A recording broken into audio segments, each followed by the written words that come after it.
जय श्रीमन नारायण। ए पर जे टिप्पणी हम करे जा रहल बा रामानुजदास श्रीमान गट्टू वेणुगोपाल स्वामी जी के द्वारा दिहल गयल बा। अध्याय 5 कर्म संन्यास योग श्लोक 21। बाह्यस्पर्शेषु असक्तात्मा विन्दति आत्मनि यत्सुखं स ब्रह्मयोगयुक्तात्मा सुखम् अक्षयम् अश्नुते। ओम।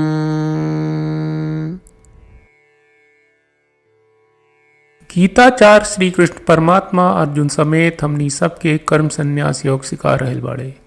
परमात्मा कहत बाड़े, अर्जुन जे लोग सब आत्मा के एक समान देखल चाहत बा और आपन मन के आत्मा पर केंद्रित करे के चाहत बा, ऊ लोग के सांसारिक चीज के प्रति कौनो रुचि या लालसा न राखे के चाहिए।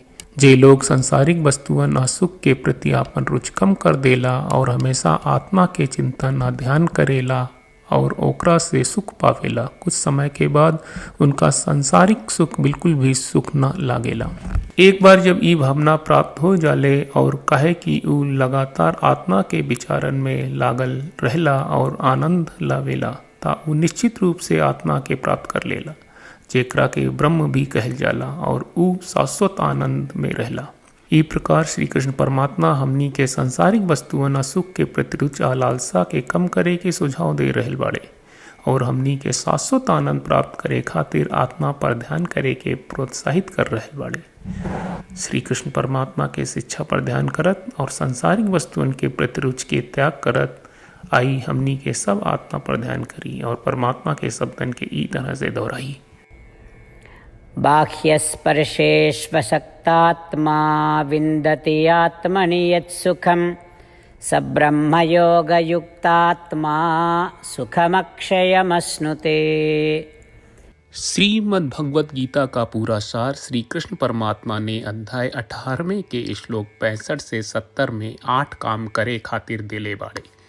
श्री कृष्ण कहले, हम ओ लोगन से प्रेम करनी जो लोग इन 8 बातन के मान तारे।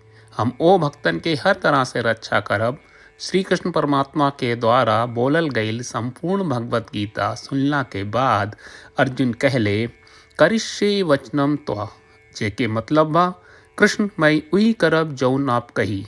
यही कारण बा श्री कृष्ण अर्जुन के हर तरह के सफलता आ विजय प्रदान करेले।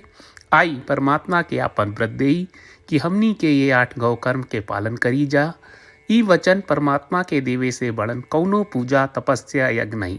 हम 8 प्रण कहब जौन हमनी के करे के चाहिए। आप सब कृपया इन्हन के आपन दिमाग और दिल में सोची। श्री कृष्ण के आपन वचन देवे के ई तरीका में हमनी सबकी कल्पना करे के चाहिए कि श्री कृष्ण का चेहरा खुशी से चमकत बा और खुशी के एहसास करत बा। जय श्रीमन नारायण। यहाँ हमनी के 8 वादा बा।